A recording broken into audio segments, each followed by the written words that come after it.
Out. Ready, rolling. 5, 4, 3, 2. And action.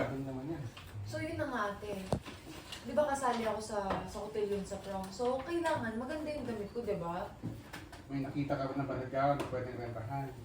Eh, huwag na renta. Pasadya na lang tayo nung sa akin para nanalo akong prom queen. Prom queen ka dyan? Ha? Papagastusin mo pa ate mo? Hindi ka naman mananalo doon. Ano, epal ka talaga kahit kailan eh, no? So, yun na nga ate. Tapos, yung mga entrance exam sa mga university sa Manila, malapit na din. Tumabi ka nga dyan. Ay! Mahal kong kapatid. Na Cristel. Malapit na kasi mga anak si Grace eh. Eh, alam mo naman, medyo mahina ang talyer. Baka naman pwedeng yung mas importante muna. Tapos like, mahal kong mga kapatid kong Cristel. Akad na tayo. And action. Mahal kong kapatid na Cristel. Malapit na kasing mga anak si Grace. Eh, medyo mahina yung talyer ngayon, alam mo naman. Baka naman pwedeng yung mas importante muna yung unang mong asikasuhin. Ha? Eh, kung pwedeng magpadala ka na ng pera. Kasi yung huling check-up namin, baka CS daw si Mrs. eh. Di ba 5 months pa lang siya?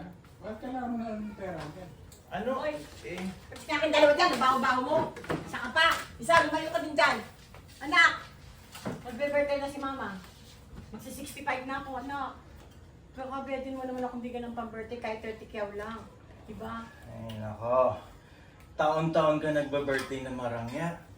Eh, puro sugarol naman iniimbita mo. Hindi ba talaga titigil? Hindi ba talaga titigil? Kung buwisit ka talaga, buwisit ka talaga. 20,000 na eh. Baka na pwede 20,000 na po kasi Hindi. Nak naman, alam mo naman ang aking ihahanda ay pansit lang at saka lumpiang Shanghai. Siyempre, kailangan naman meron akong lechon, fried chicken, barbecue, at saka salad, di ba? Para naman sabihin ng aking mga amiga na ang bait-bait mo. Malay mo, ito na yung huling birthday ko, di ba? O, para naman masabi ng mga kaibigan ko na hindi ako pinababayaan ng anak ko. Di ba? Ay, huwag kang ganyan. Anong huling birthday rin sasabi mo? Aba, hindi natin masasabi ang buhay ng tao. Hindi ba yung katulad doon si Aling di ba dito sa... Oo na. Sige na. 30,000 na ipapadala ko pang birthday mo. Ivy, sasabay ko na din yung para sa damit mo at para kay na Kuya Mon.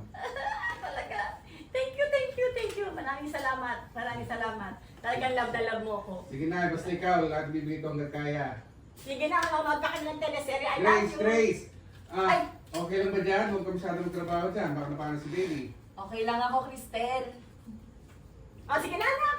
Ha? Papanood. Saan nagpanonood pa kami? Patay na. Bye-bye. Love you. Zen! Hindi naliligo.